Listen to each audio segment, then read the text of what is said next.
Funding for this program has been provided by the annual financial support of viewers like you and by the Alfred P. Sloan Foundation.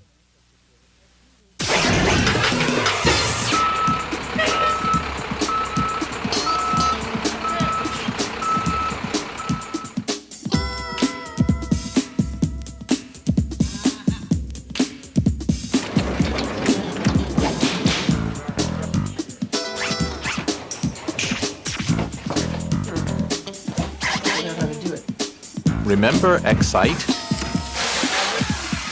By March 1997, after 3 years, they'd gone from hacking code in a garage to become an internet media company. Revenues from advertising were into the millions, and they'd outgrown office number 3. Time for another move.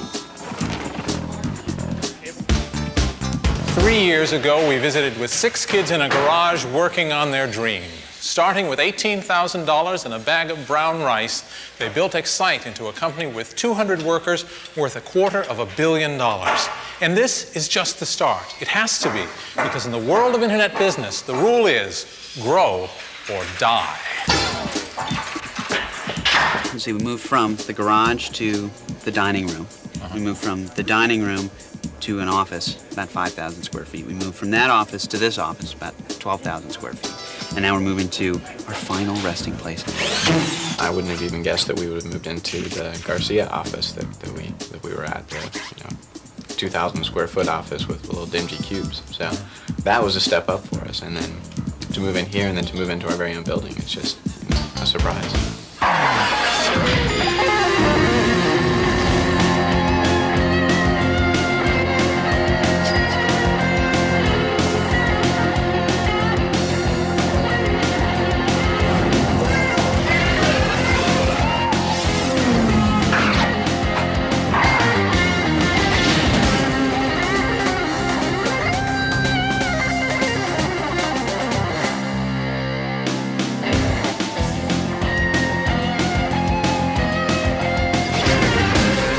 Excite is visible proof of the Internet's astonishing progress.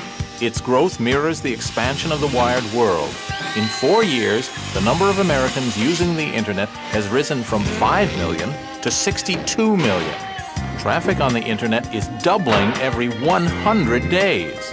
And the fun's only just begun. We're only 2 years into this huge revolution called the commercial use of the Internet. We're only 2 years in. Think where other industries were just 2 years into their lives. Think where cars were 2 years into automobiles. Oh, they were terrible.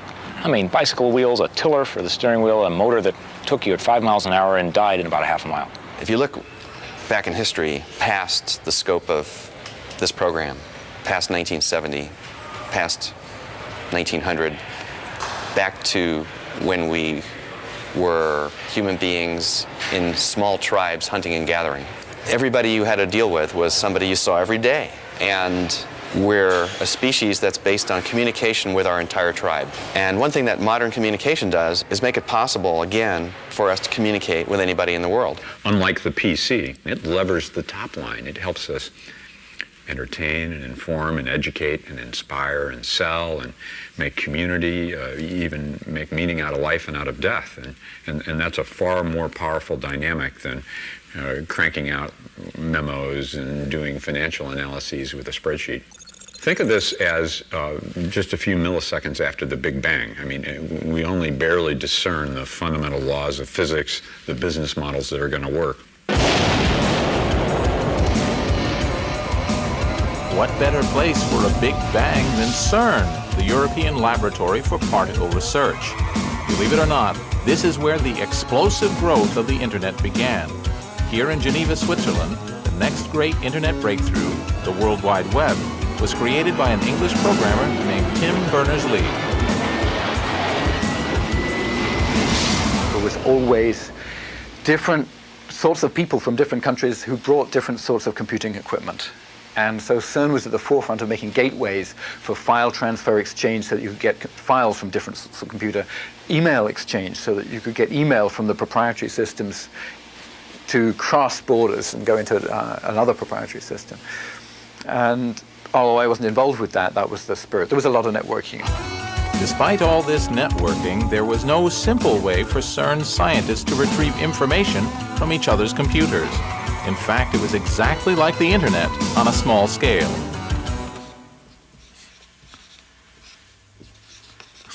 I'll be at this forever. What I'm trying to draw here is 160,000 computers in 800 different networks, all running different operating systems, different programming languages. It's a mess. And that was the situation faced by Tim Berners-Lee. He wanted to find a way to get information from this computer over here to this user over here. And the question was, how to get it. In fact, it was basically technically trivial to go and get it.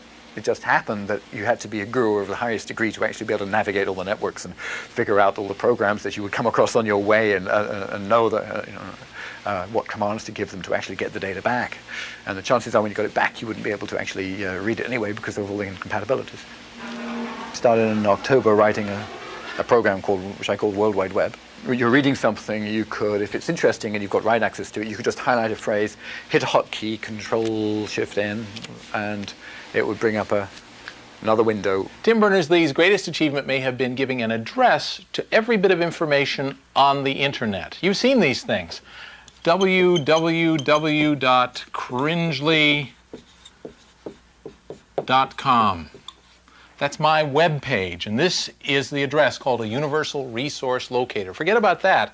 The important thing is that you don't have to know about names of files, you don't have to know where this is, you just have to remember cringely.com, and you're there. By inventing HTTP, or Hypertext Transfer Protocol, Tim figured out how to embed an address under any word or picture you like.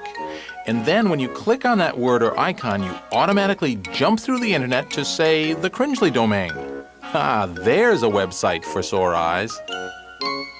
The power of a hypertext link is that it can link to absolutely anything. That's the fundamental concept. The fundamental idea was anything which was out there somewhere sitting on a computer disk where that computer was attached to a network, you ought to be able to give it an address, you ought to be able to make a link to it. The key insight that I think I credit Tim Berners-Lee with is the URL, the idea that there's a uniform resource locator that says I can point at any particular bit of information on the Internet. If I mean that you should go to this university, look in their FTP archive, look in their file archives, and download this picture of a Corvette and put it up on the screen, I now have a way of doing that. So that's why the characters HTTP/www have become as familiar as Coca-Cola. In fact, Tim's idea wasn't new. 20 years earlier, computer visionary Ted Nelson, author of the seminal hacker work Computer Lib, had proposed a global network.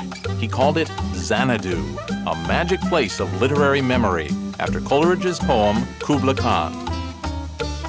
In Xanadu did Kubla Khan a stately pleasure dome decree, where Alph the sacred river ran through caverns measureless to man, down to a sacred sea.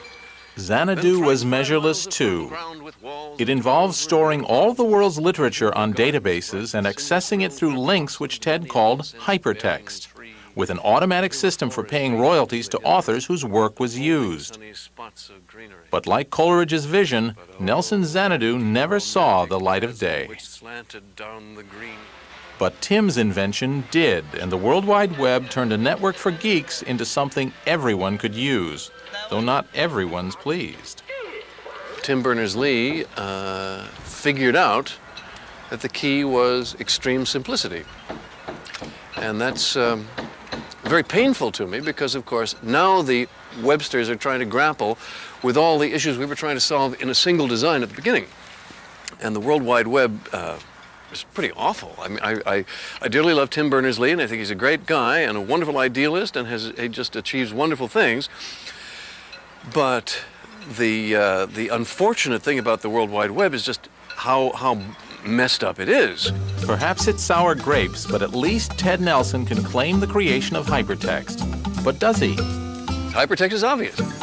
So I do not claim to have invented hypertext, I merely discovered it. It's like the telephone. Now the telephone at the time seemed to be an invention. To us now it was a discovery because it's obvious. Okay, so hypertext is like that. To me it was simply the obvious next step of literature. What is hypertext? Hypertext is non-sequential. Excuse me too, Ted. I must get back to the World Wide Web. Tim's solution for the world's particle physicists turned out to be a solution for everyone, helping to network incompatible computers. CERN wasn't in the internet business, but in 1991, they published the code, and within 4 years, the World Wide Web was sending more packets than any other internet service. They took the bits and pieces that existed and figured out a way to put them together and make it work. It was a tour de force. The people who did the World Wide Web were really willing to take existing pieces of things in god-awful condition in some cases and figure out a way to make it work. And the World Wide Web people deserve a lot of credit for what they did. I mean, what they did was very difficult. The web is a success precisely because it is not a monolithic new software product. You don't get Web 9.0 in the mail on CD-ROM. The web is a collection of a whole bunch of small technologies that fit together because a couple dozen people all thought about how they'd work together cool. And they're all being evolved constantly in real time by thousands of people around the world, and there isn't any central release. You can't go anywhere to go buy a copy of the web. The fact that the World Wide Web did work, I find is not just exciting for itself, but exciting for the whole idea that you can have an idea, some idea and it can take off and it can happen. It means that sort of dreamers all over the world should take heart and not stop. The web was a huge step toward wiring the world, but more changes were to come. One of these happened far from CERN and far from Silicon Valley, too. It happened here. U.S. government money made possible the ARPANET and the Internet. But there was a catch. There was no commerce allowed on the net. When this restriction was finally lifted, it wasn't Bill Gates or any of the other digital titans who turned the Internet into a commercial marketplace. No, it was the folks on the Hill, the custodians of capitalism. It was Uncle Sam. Roll the drums and sound the trumpets for the congressman from Virginia's fightin' 9th District, the Honorable Rick Boucher, who in 1992 amended a law. Here are the historic words which made all the difference. This future ubiquitous network for voice, video, and data communications of all kinds will connect homes, schools, and workplaces. It will constitute an essential ingredient for our future economic competitiveness and will open new worlds of information and services for all of the nation's citizens. This is Congress speak for you may now buy and sell things on the net. What made it easy to do so was one more software breakthrough. Time for another word from the Cringely Glossary of Geek. This word is browser. It doesn't sound like much, kind of a laid-back word, but there's nothing relaxed about the browser because it changed the face of the Internet. Here's how the Internet looked in the 1980s. Lists of text. This is Stanford University, but you'd hardly know it from looking. It's not very user-friendly. It's actually hard to find what you want, and frankly, it was mainly a tool for nerds. And then came this, an attractive, easy-to-use shop window, a gateway to the riches of the Internet. This is a browser. And just as the Mac made a PC into a computer my mother could love, the browser opened up the Internet to everyone. It was not at Stanford, but on a Midwestern campus that the second great innovation of 90s Internet technology took place. Here, a bright kid named Mark Andreessen was earning minimum wage at nights, writing code in a supercomputer center at the University of Illinois. His prototype browser was a piece of software called Mosaic. We ended up sort of in the middle of the night starting this project that we called Mosaic. What we were trying to do was just put sort of a human face on the Internet. The Internet at that point was a tool for researchers and scientists. For years, Bill Joy had been telling me that someday we'd back a 21-year-old kid who would write software that would change the world. And lo and behold, sitting in my office is this 23-year-old, not a kid. I mean, he's a very mature, hulking, young executive. And Mark said this software is going to change everything. For me, this whole thing started exploding with the invention of the browser, Mosaic, because suddenly the Internet was accessible to the average person through this rich graphical interface. You didn't have to know these arcane protocols. You didn't have to be a nerd anymore to access the Internet. Mosaic put a face to the web. And Mosaic plus the web then finally gave us a way to express to the non-technical person what all of us in computing knew was the tremendous value of having networks interconnected. And now everyone's a webhead and everyone's excited about the web. Those ideas have been present for 20 years, but it took a killer application, clearly Mosaic. Mark's Mosaic browser spread across the internet like wildfire. It brought him to the attention of an ex-Stanford professor who had already made millions from one startup and felt like doing another, Jim Clark. I said, look, if you can recruit all of the guys, every single guy who helps you write that program, then I'll put my own money in it, and we'll just start a company and figure out some way to make a business out of it. And that's exactly what we did. I put $3 million in. We flew out to University of Illinois 4 days later, signed them all up.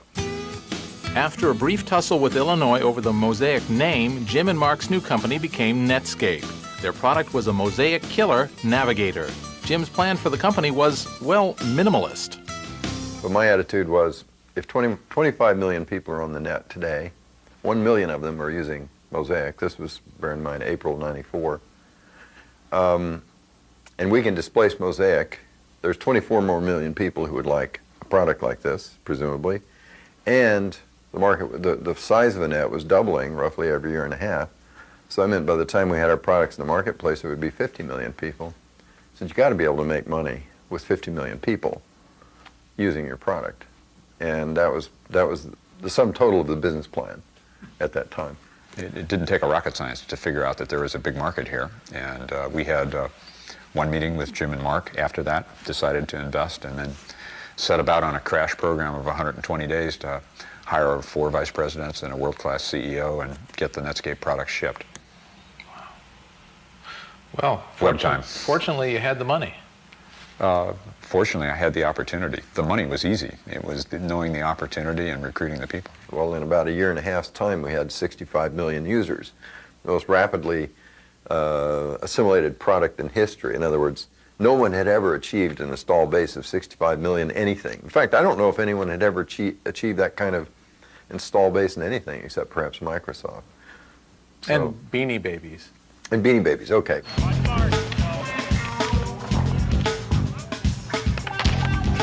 In 1994 and 95, Netscape was known as the fastest growing company in the industry, with all the requisite Valley attributes: shiny, low-rise buildings, Generation X workforce, and a parking lot reserved just for roller hockey. Today, they're famous for the fact that they're going head-to-head with Microsoft. The folks in Illinois did some clever work early on. Now, that happened to include Andreessen, and Netscape got formed. But there was some clever work done at Illinois. There's always going to be some clever work done someplace that's not here. Hopefully there's a lot of clever work done here too, but there's always going to be some clever work done someplace else. And number two, we had a big thing we had to get done called Windows 95.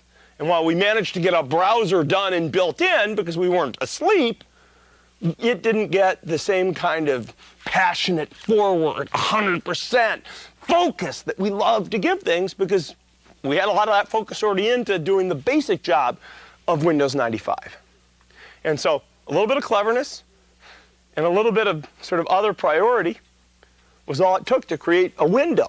That's how dynamic and competitive this industry is, in which Netscape emerged. We also were making money on it. That was our first full year of business was $75 million in revenue, and the next year was $375 million. We were, until Microsoft kind of came in and punched us in the face, we were the fastest growing company in history. With his Navigator browser dominating the internet, these were sunny days for Mark and Netscape. The storm would come later. Thanks to the World Wide Web and the browser, the internet was transformed. Suddenly, here was the recipe for commercial opportunities in cyberspace. A giant feast of digital delights laid out for anyone with a PC and a modem to enjoy. So how does it work? The internet is like a giant restaurant. You look in a menu for something that appeals, order it, the order goes off somewhere and is served up by a waiter or waitress. Well, the internet's the same way. The individual PC that's ordering the information is called a client. And the big computer at the end of the line that provides what the client needs is called the server. These days it often takes so long, perhaps it should be called a waiter. The business of building these servers is another of the opportunities created by the internet. And serving up information turns out to be very profitable. It's selling like hotcakes. The biggest of these information providers is America Online, a company now worth $16 billion. Even in the real world of trains, planes, and automobiles, many of us still need a tour operator to package our travel. Founder Steve Case saw a similar opportunity in the virtual world, offering beginners the internet experience in an all-in-one package. Now, this may be a virtual world, but it still needs real hardware. In all this talk of wiring the world, it's easy to forget that someone actually has to do the job of wiring it. And that's happening here at America Online's new data center in Virginia, where computers and routers and modems are going in that are going to give 10 million people access to the internet and beyond. Excuse me. Welcome. You've got mail.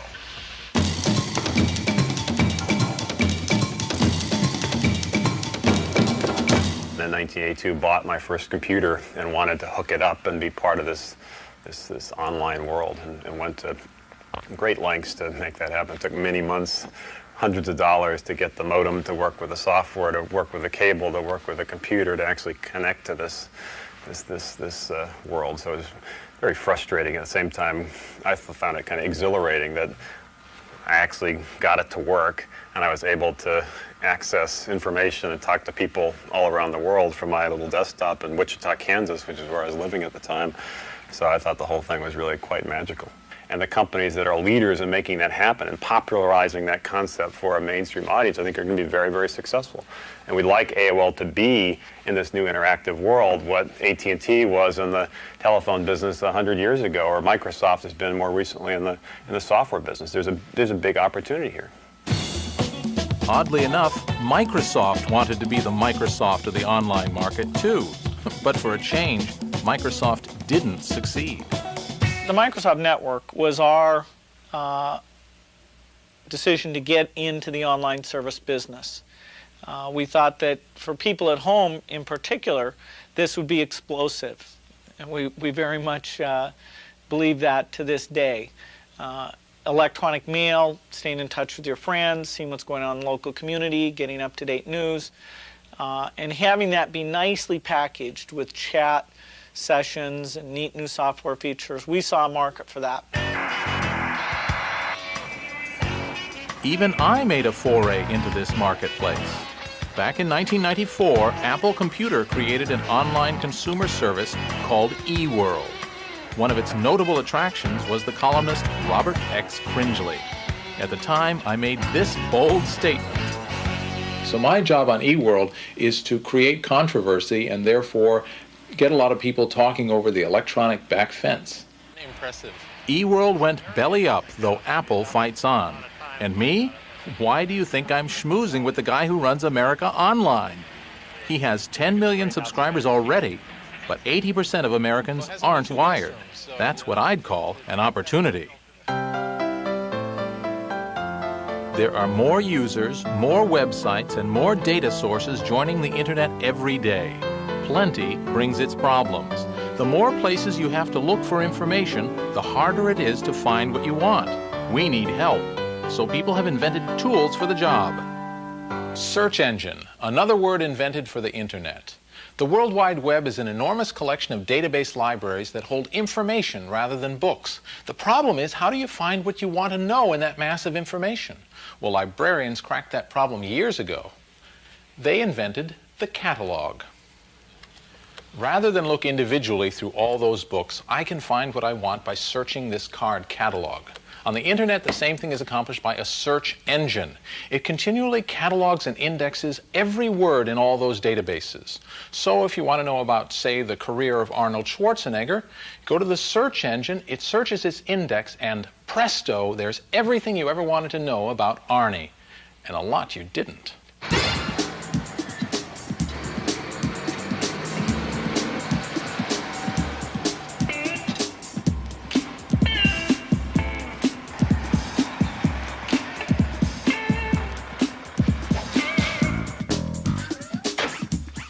Two things are constant in Silicon Valley: the steady consumption of soda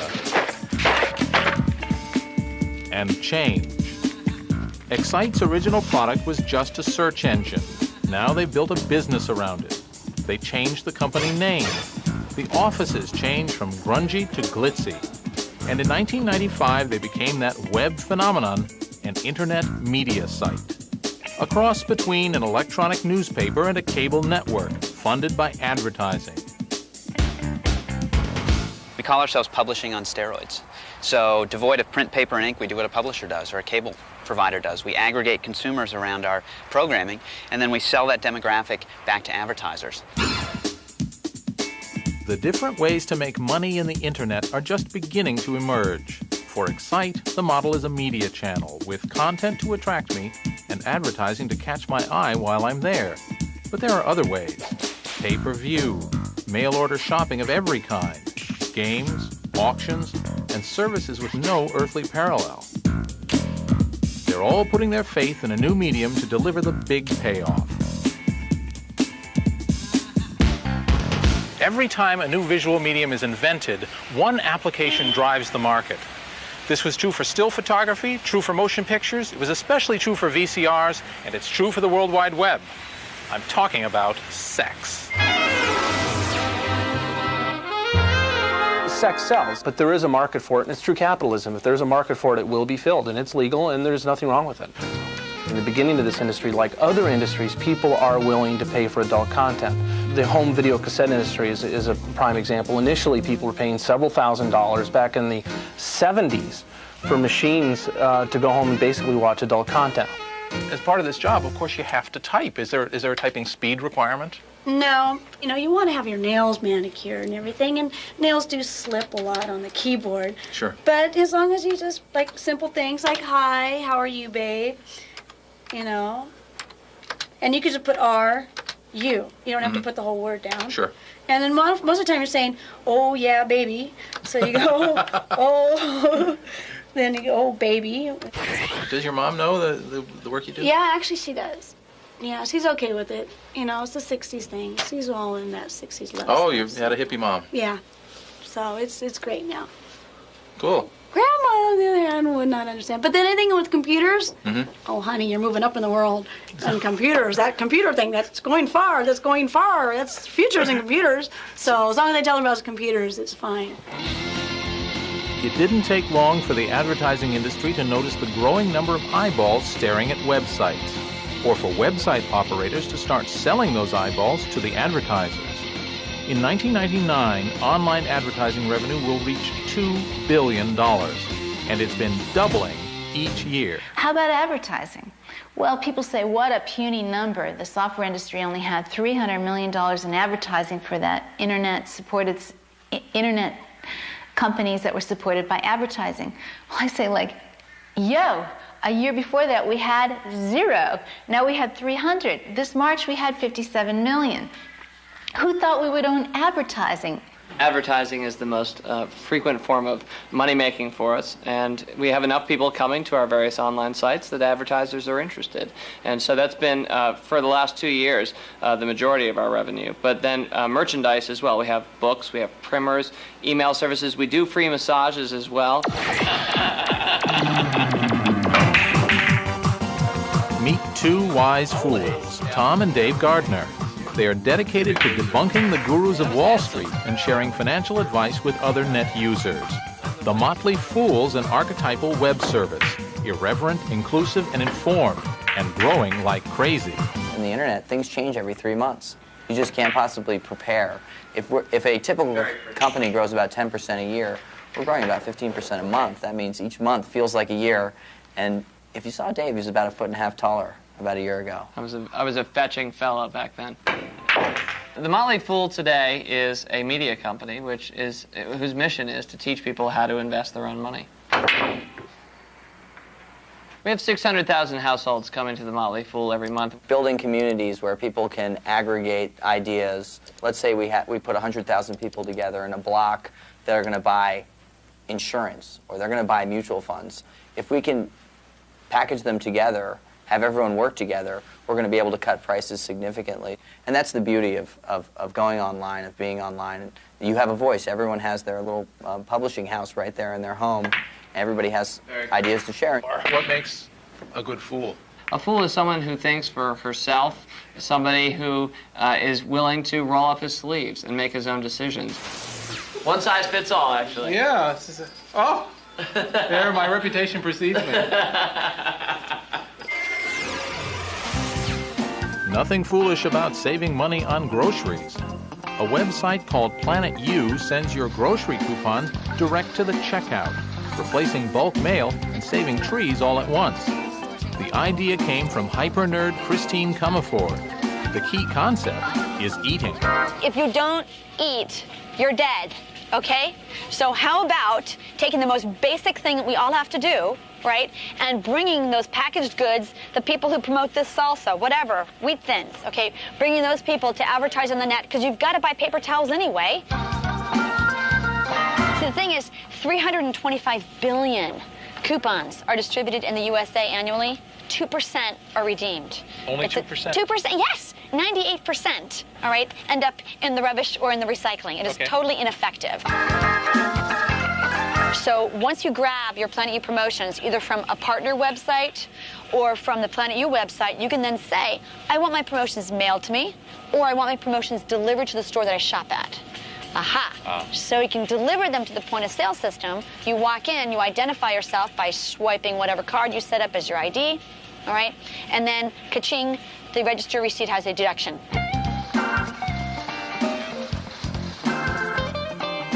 Ka-ching is right. In 1995, there were 27,000 commercial websites. In 1998, 750,000, 30 times as many. Mail order is becoming email order, and you don't have to dress up to go shopping. In fact, you don't have to dress at all. In terms of infrastructure costs, buying underwear in your underwear is hard to beat. And if you buy the same underwear, you know exactly what the product is. You don't have to look at it. You buy Munsingwear 34s or whatever, kangaroo pouch, 12 pair. Please mail it to my house. There's this very American temptation to use the internet to sell things. But what to sell? Well, everyone on the net can already read and write. So the first big commercial success is using digital technology to push that most analog of products, the printed word. But this is not Gutenberg being replaced by the World Wide Web. It's Gutenberg enhanced, using modern technology to sell books. Lots and lots of books.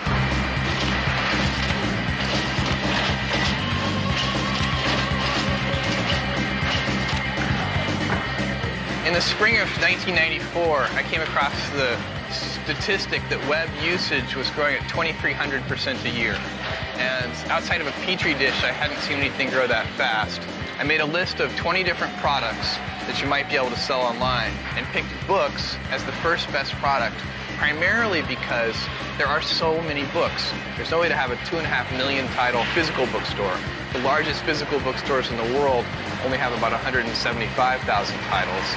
And there's no way to have a print catalog. If you were to print the Amazon.com catalog, it would be the size of more than 40 New York City phone books. The basic technology is fairly simple. The problem was ubiquity of that technology. And this looked like, because of that growth rate, the first time ever that the basic technology needed to do electronic commerce in an acceptable way would be ubiquitous. So it actually turns out that the ubiquity of the internet is more important than the technology of the internet.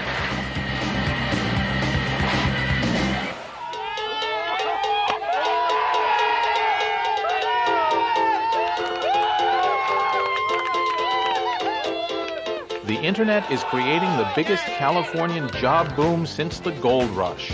And America is running out of homegrown engineers. But the language of the internet is English. So wherever you come from, if you're a decent programmer and speak English, apply here. The sound of leather on willow. It's a cricket game, but we're not in England. We're in Santa Clara County, the most heavily wired and networked community in the world. The Valley employs thousands of Indian-born engineers who bring with them not only their programming skills and their engineering degrees, but also their cricket balls and bats. Sunshine and a field to play is all we ask for. Since there's this big boom in America, in Silicon Valley here, which require a whole bunch of engineers to come all the way from India, we make the big trip up to America to work, and then we come here and find out that there's cricket being played.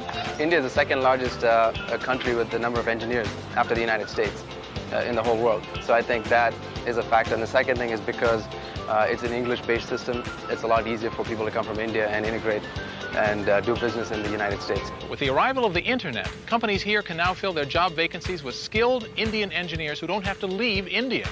Could be bad news for the local cricket scene. I work in an industry where there's zero unemployment. You can't get skilled labor at any price. So we're scouring the world market to get programmers. The quality of the people is astonishing. The loyalty of the people and the work ethic, the quality of their English. I mean, everything just blew us away. We just had a fabulous experience in Bangalore, and we're expanding our operations there very, very rapidly.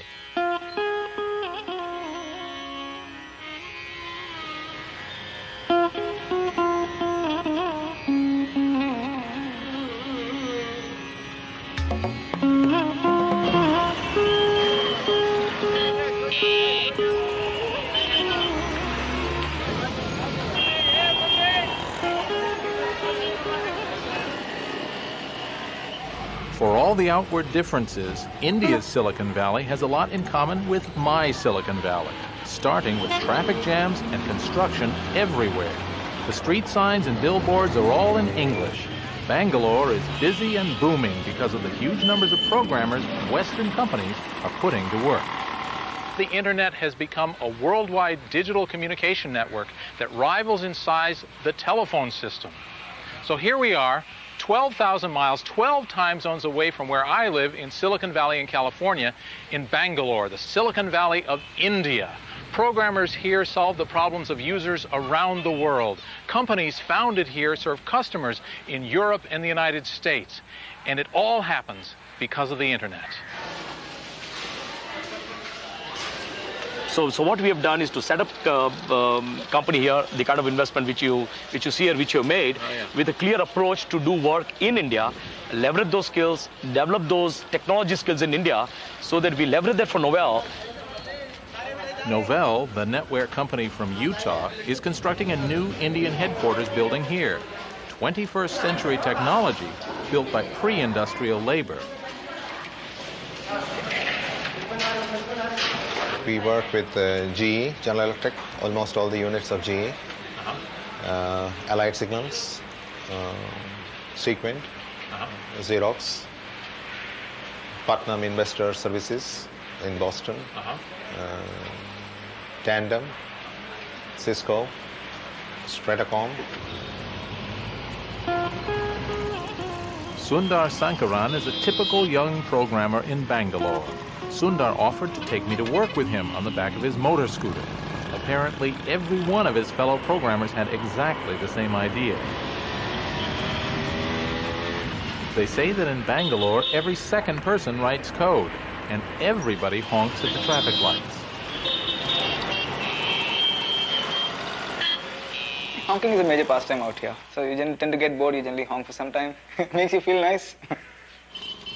In India, we have a computer as part of the curriculum. Now it starts from class 3, grade 3 as you would call it. So I've been doing some kind of programming or other since class 8. When I was there, it was class 8. So once I finished my bachelor's, I got into a non-formal institute for computer learning. And then started programming. Programmers in Bangalore are awake when America is asleep. The internet has perfected the 24-hour workday. You're working when your customer is sleeping. Okay, to that extent, if he gives you a problem during his working hours, you solve it and send it back to him by the time he starts working. So, I mean, it's a great advantage, especially if you're doing things offshore. We get a call in the evening through email saying there's a problem. Next day morning when people come to the US, problem is solved.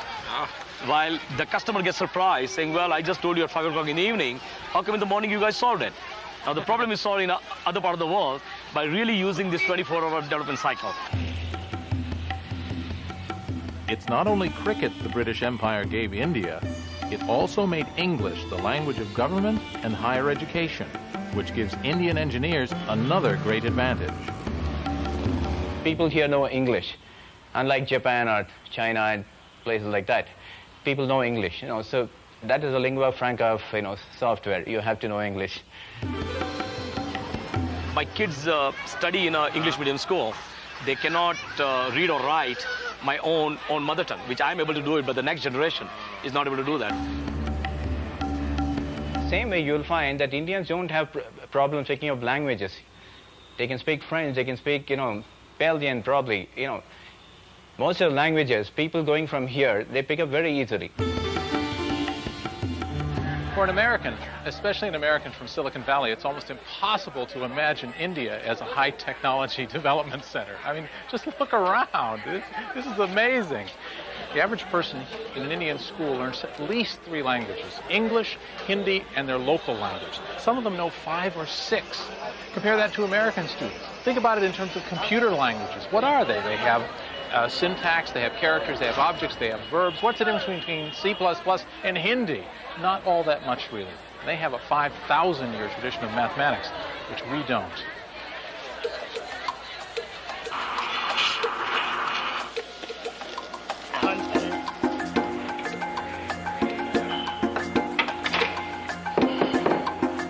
After the World Wide Web and the browser, there's a third breakout invention that's driving the expansion of the web lifestyle. It's called Java, a network programming language named after the Valley's favorite fuel. Like the others, it's helped make the internet easier to use for anyone, anywhere, and with any kind of computer. Because the internet grew in such a haphazard way, the computers on it use many different programming languages. This wasn't a problem when the networks were separate, but when the World Wide Web made it possible for them to communicate, there had to be a way to make it easy. A guy named James Gosling came up with the answer. He invented a language that would run the same on any computer, one size fitted all, which was good for business. And like everything else on the internet, it had a strange name, Java. Maybe he drank too much coffee while working on his invention. Better than naming it Budweiser. One of the most brilliant programmers on the planet, Bill Joy calls him the greatest programmer in the world, came into my office one day because I'd heard he was upset. And I said, James Gosling, what's the matter? Why aren't you happy? This was like in the early 90s. And he says, I'm tired of dealing with all this old legacy computer environment. It's just, for a great programmer, it's kind of like trying to fly by flapping your wings. And he said, I want to go out and create a new environment. It was conceived way back in 1990-91 timeframe by a few engineers at Sun Microsystems who wanted to create a better world in terms of software delivery, software deployment. And they were imagining consumers being plugged into this networked world. What they didn't realize at the time was it was the internet. It was going to be the internet. What's Java? I mean, Java is a building material. I mean, it's like concrete. It's something that you can use to build software out of. But it's a material that's got some pretty different properties. The one that has sort of gotten the most airtime and most people hear about is write once, run anywhere, or being architecture neutral, where you can sort of write a program once and it will actually run on different machines. And it can rove across the network. And I said, hey, I don't care what you want to do. Whoever you want to do it, whenever, however long, with whoever, for as much money, I'll set you up in a room, I'll give you all the raw meat and Jolt Cola and potato chips you want, anything you need, for as long as you want, just go do something great. He said, really? I said, yeah, now get out of here. So he went off, we set him up in downtown Palo Alto, and they started hiring a bunch of really great people, and they, it was kind of like Groundhog Day. They'd come out every now and then, they'd look around, and I'd look and see what they had, and I go, I don't get it. And they go, okay, so they'd go back in.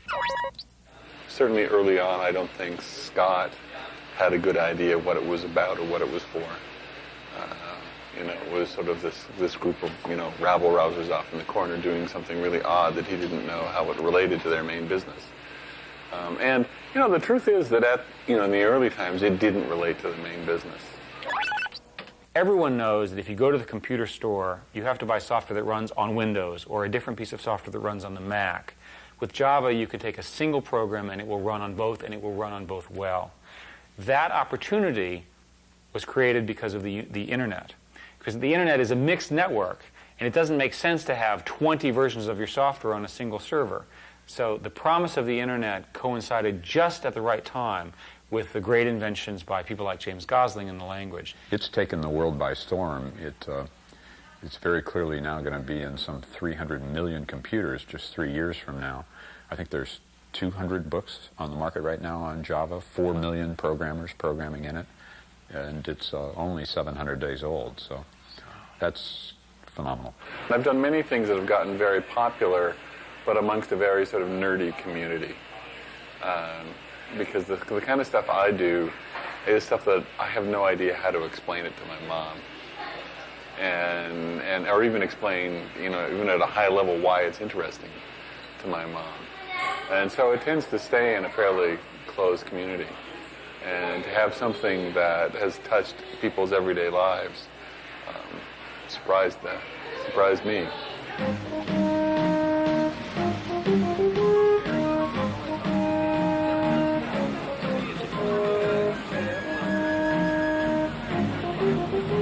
The 1990s Internet has spun off two significant challenges for Bill Gates. Both Netscape's browser and Sun's programming language Java were not invented at Microsoft. Bill was slow to see the challenge at first, then he took action. Here on the shore of Lake Washington near Seattle stands a monument to Bill Gates' brilliance, or at least to his money. The last time anyone tried to estimate, Bill's new house was going to cost $50 million. But over the last 2 years, his wealth has increased at a rate of $31 million per day. So no matter what it costs, it doesn't matter. Bill Gates didn't get to be the richest man in the world just because he's smart or just because he's lucky. It's because he's smart and lucky and knows it and pushes his every advantage to the limit. Bill had largely ignored the Internet. How could a non-commercial network offer a business opportunity? But by 1994, there was growing buzz about the web and Netscape, especially among new Microsoft recruits fresh from college. At the urging of the troops, Bill went surfing. It was an all-nighter that changed Microsoft and the Internet industry. Bill went down to his place on the Hood Canal, and with instructions on how to get on and what to go look for, and he got on and started looking around, and then started just going from site to site, and I think eventually spent the greater part of all night on the net, and came back and had a meeting and described the experience and said that he was kind of blown away with just how much was really there. Well, we always assumed that Microsoft would be our biggest enemy because they would have to turn their attention to this. We got lucky for a while in that they weren't paying attention. There were people inside Microsoft who knew what Microsoft should do to respond to us, but the management team at Microsoft was sort of almost willfully ignoring what was happening. Gates is a smart guy. Unlike the management of IBM in the middle 80s, Bill Gates is awake and functioning, and he noticed that the Internet was not going to be ignored. He tried to ignore it briefly, and then he saw it wasn't, quickly he saw, in time he saw that it wasn't going to be ignorable. What Bill Gates did was turn an industry supertanker on a dime. At first, he didn't really get the Internet, but once he did, he wrote a memo called The Coming Internet Tidal Wave and quickly refocused the entire company on responding to the new environment. It's like Henry Ford going into aircraft production or Boeing into pizza delivery, but it worked. Microsoft was ever building, just in a new direction. Bill likes to have a general feeling of paranoia throughout the entire company as to who's going to come along with something that's going to destroy one or all of our businesses. And so people are very receptive to an understanding of a sudden direction change. When Bill finally says that, boy, we better do something about this, instantly people get it. I wrote a memo at one point called the Internet Tidal Wave that very explicitly said, I've told you many times in the past, I think the Internet is a priority. I'm now telling you it is the priority. And the timing was very good there because we were getting along in terms of Windows 95. We thought we had that all well understood, and we could really get a lot of energy focused on the Internet.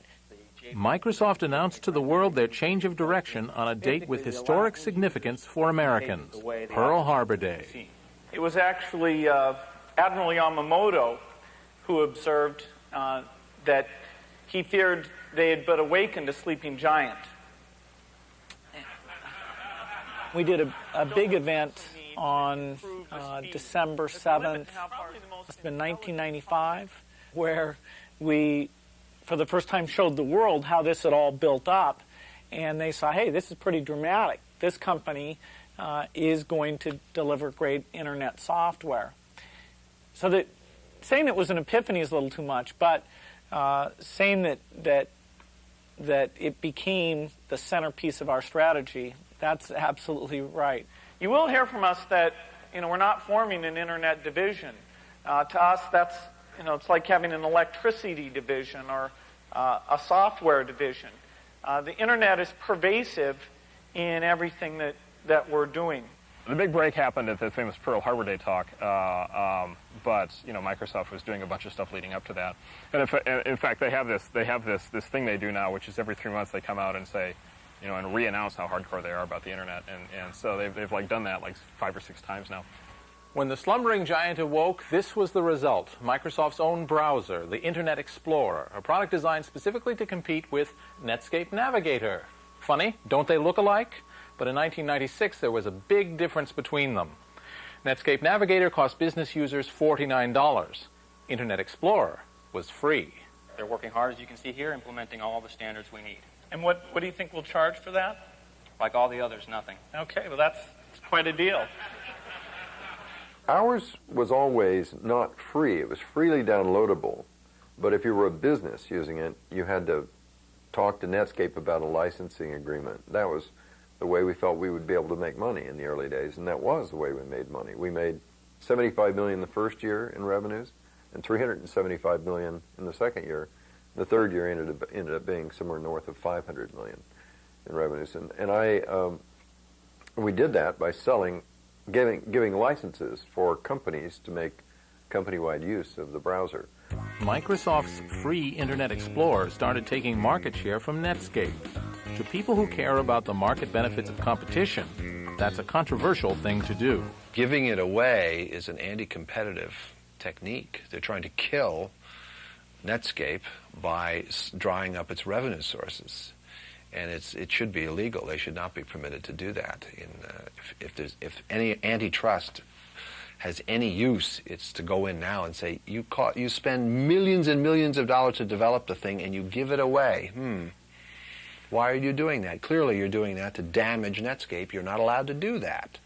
Microsoft came along in an attempt to put us out of business, gave away the browser totally free, even to companies who wanted to use it for business. And it definitely had an impact on us. As a consequence, we had to give away our browser. The results were just as the first exponent of giveaway software would have predicted, John McAfee. If you have two competing products and they are on a par in terms of functionality and usability, the free one is the one that will propagate. Maybe that's why Microsoft is just a little sensitive about whether they are or are not giving their browser away. Well, Microsoft's never been accused of not knowing how to make money. It's pretty straightforward. If you can sell volume software, you can do quite well.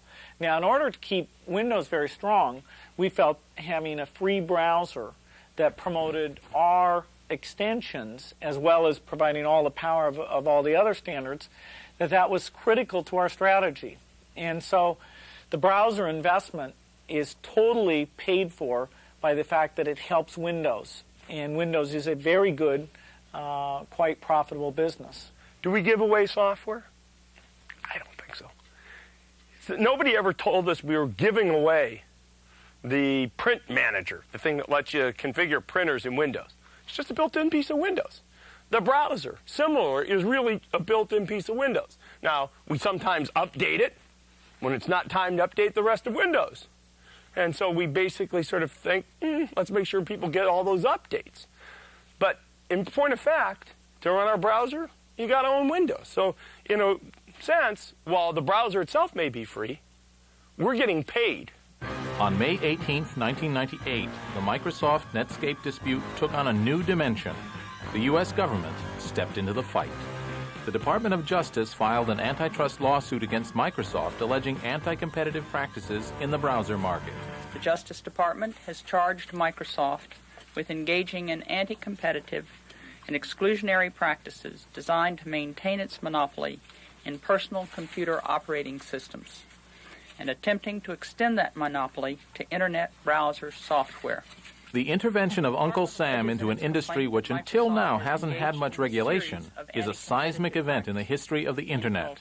It may take years to resolve, but you know, I bet Microsoft even has plans to deal with regulatory earthquakes. Well, Netscape is the leader, and Microsoft is the big. Microsoft's playing the role of IBM, if I might go back to the mid-'80s. So Microsoft is the big bumbling company who got taken by surprise with the Internet, and Netscape is the Microsoft has switched roles. So Microsoft is now the dominant monopoly, which relies on, much too often, I think, on its size rather than its excellence to succeed. Well, Netscape's done a very good job, and you always expect new people to come along. I didn't know, what their name would be or who they would be, but there'll always be, every year, companies that latch on to what the latest thing is and get a lot of visibility and deliver products that relate to that. They're ruthless and vicious, and if they decide they want the business you're in, ask anybody who's gone up against them directly. Now, in fact, of course, they weren't in our market when we started, so we were hardly going after a market that they were aware of, but they then realized it could be a big market, and it's their God-given right to own any big market in software. When you're up against Bill Gates and his money, and he is following this strategy, the best bet is to get into another business. Just say, okay, forget it, I'll do something else in life, because you cannot compete with that. So who will win this battle of the browsers? Well, Microsoft's Blitzkrieg has already taken a big bite out of Navigator's market share, forcing Netscape to match Microsoft's tactics and give their browser away. Is history repeating itself? Will Bill Gates own the Internet the way he already owns the PC universe? I don't think so. No one owns the Internet, and it's a big place, growing so fast, there's always room for someone with a dream, a taste for cola, and a willingness to go without sleep. Someone like Joe Kraus of Excite. The 26-year-old tycoon gives me a tour of the new headquarters for his billion-dollar company. This is where I figured we'd film the death of Spock scene, okay? So you put me in here, Yeah. and you turn the halon on.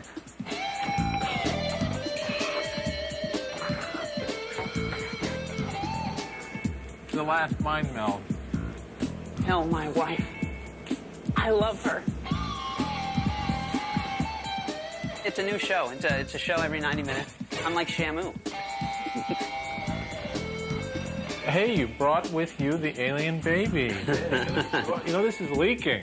Security level 10.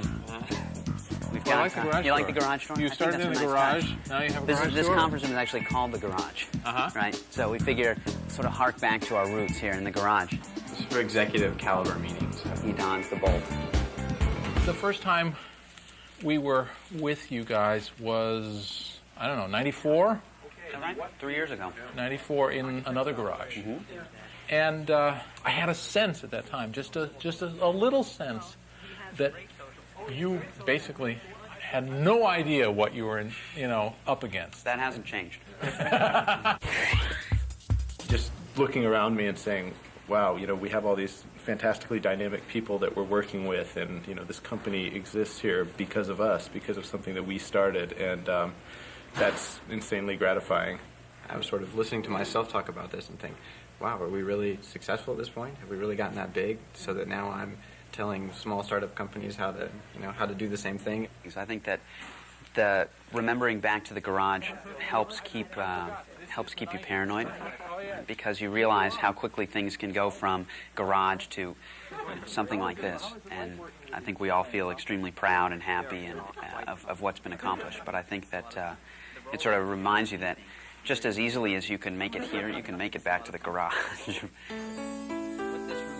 This is the Silicon Valley fairy tale, and there are thousands more little gangs of dreamers eating burritos and working all night to make their fortunes in the wired world, so they could celebrate one day with a trip to Hawaii. We had all said at some point, the 6 founders were all going to take a trip to Hawaii, and it always was sort of, well, when we accomplish the next thing, and when we accomplish the next thing, we'll do it. So when we get our funding, we'll do it. We got the funding, we didn't do it. When we get our strategic round of financing, we'll do it, and we didn't do that. When we get this deal, we'll do it, and we didn't do it. We're in Hawaii.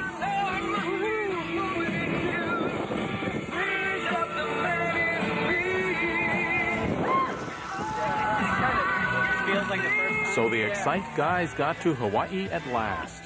Aloha, Graham. 4 years ago, he had a 1/6 share in a bag of rice. Today, he's worth $100 million.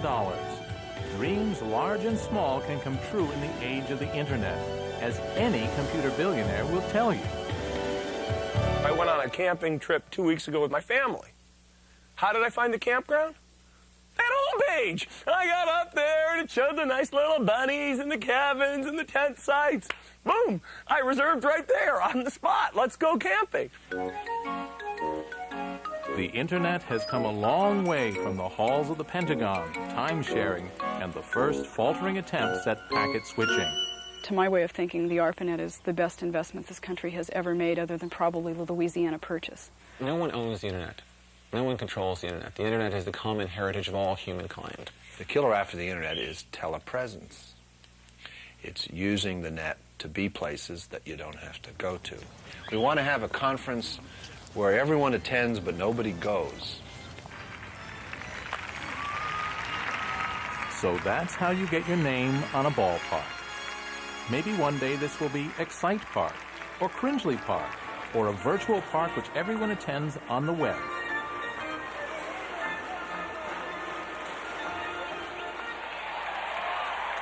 But for peanuts and Cracker Jack and that authentic sunburn up in the bleachers, I guess you just have to be there.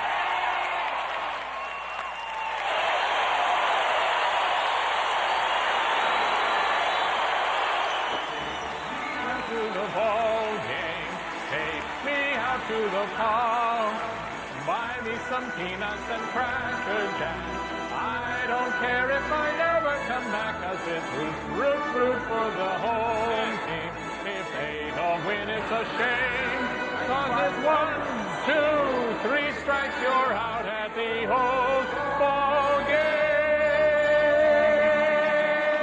Woo!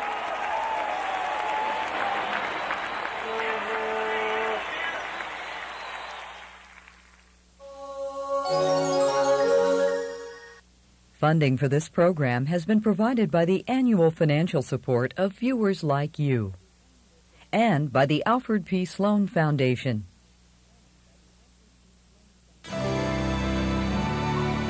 This is PBS.